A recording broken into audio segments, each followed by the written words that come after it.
بسم اللہ الرحمن الرحیم۔ بخاری شریف جلد اول حدیث نمبر 1285۔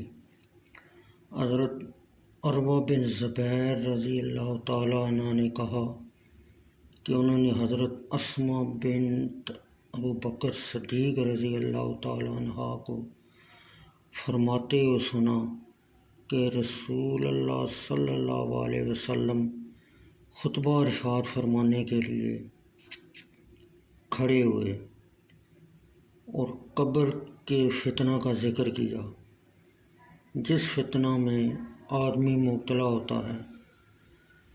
جب آپ نے فتنہ کی تفصیل جیسا کہ وہ آدمی پر آئے گا اس کا ذکر کیا تو مسلمان چیخنے لگے، اور غندر محمد بن جعفر نے حدیث حضرت اسماء رضی اللہ تعالیٰ عنہ کے بعد عذاب قبر کا اضافہ کیا ہے۔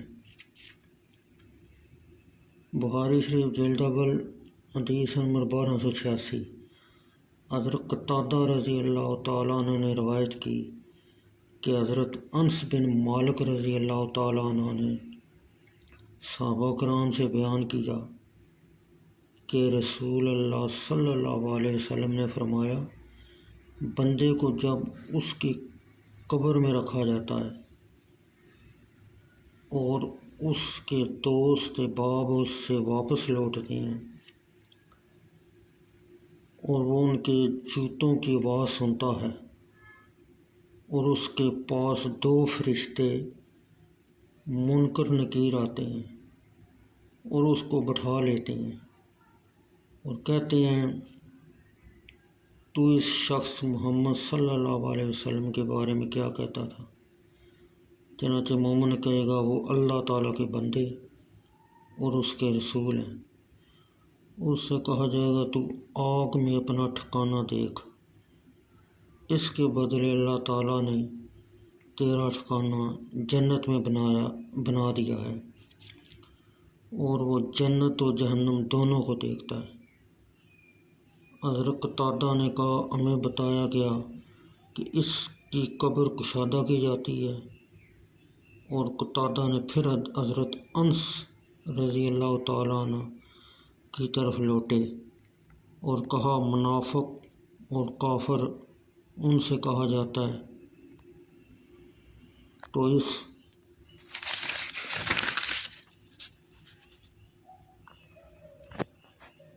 اس آدمی کے حق میں کیا کہتا تھا؟